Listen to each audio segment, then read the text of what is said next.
My name is John W. Shoemaker, and this is my life. The way I put it is a silent beginning and beyond. My full name is John Woodrow Shoemaker. I was named for President Woodrow Wilson. I was born on 5/9/17, Missoula, Montana. I started out in life with my deaf parents, and so I call it silent beginning.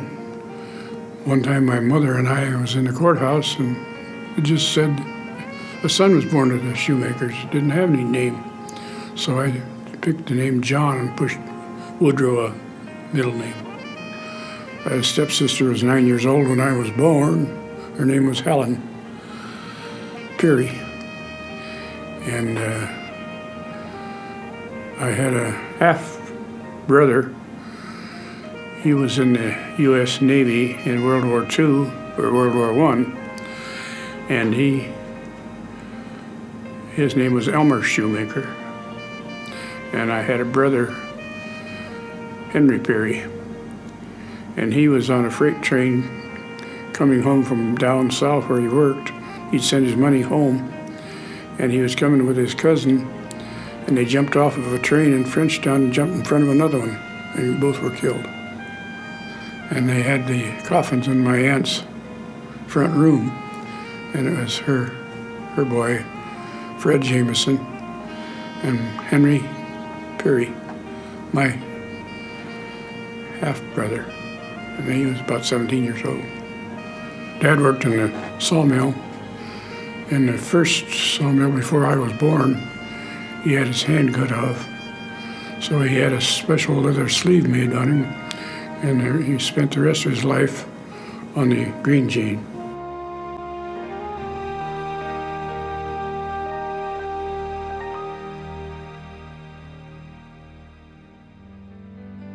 When I was a child, I lived between Fort Missoula and the fairgrounds.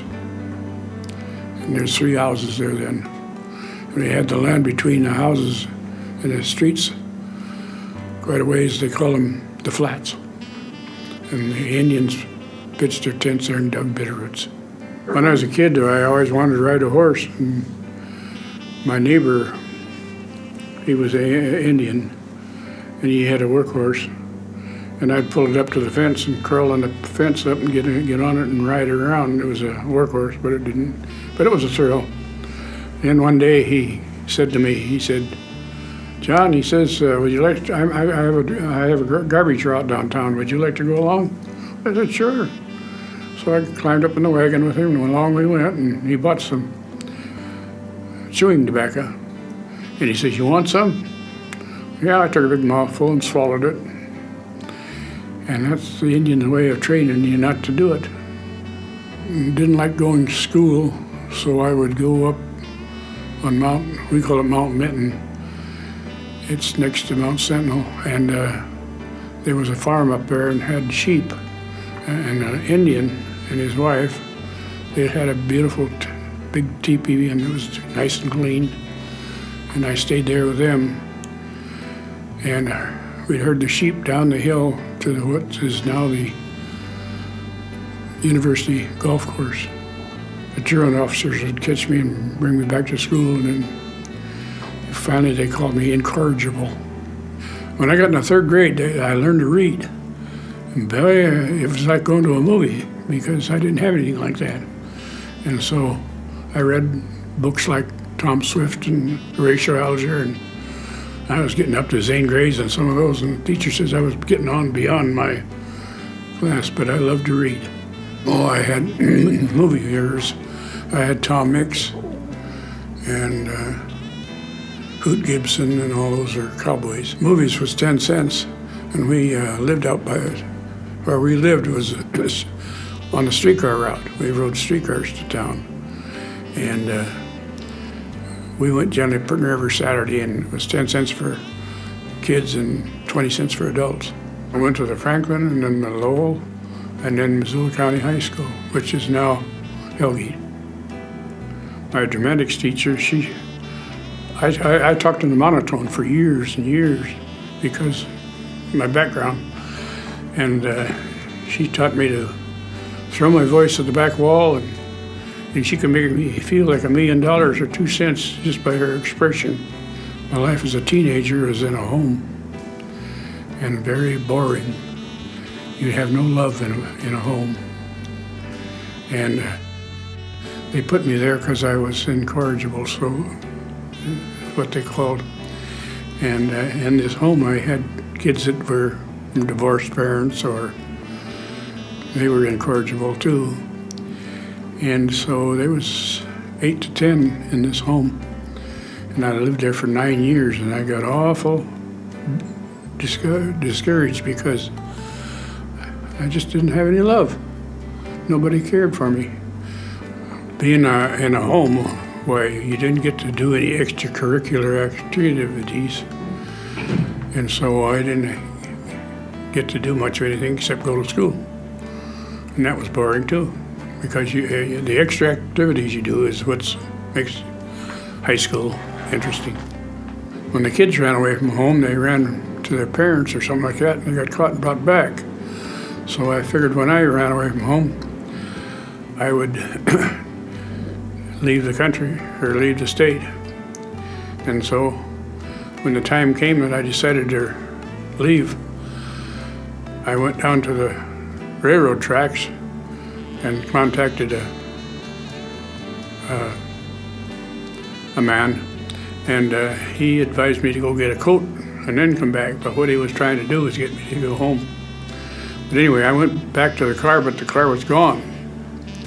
So I went back out to the yards there and got talking to the fellows, and they told me which trains to take and how to get on the boxcar and this, that, and the other. And so I took off, and I had just a slight jacket on, and it was March, and it was cold. And I wrapped up in papers that was in the car, boxcar, and made out the first night.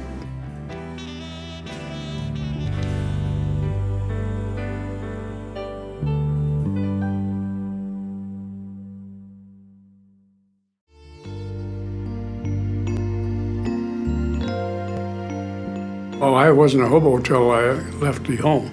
At that time, it was during the Depression, and we were just a bunch of unemployed men looking for a job.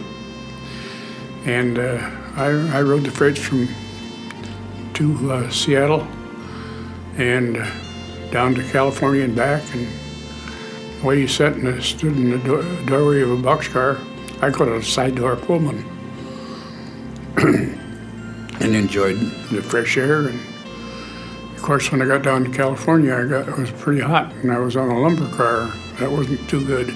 It was too warm. When I got off a train and was hungry or something, I would go to the better neighborhoods, and I'd look at them, and then if they needed weeding or something like that, I'd go in and I'd offer to weed them. And I would get something to eat or a quarter or so. And then one time I had been a painter when I was at the home, and I come to this place and they were just painting it, and I says, I could help you. And he gave me a brush, and I did such a good job, he gave me my first $5 bill. We didn't consider hobos mean at all, because most of them were young guys and just out looking for a job.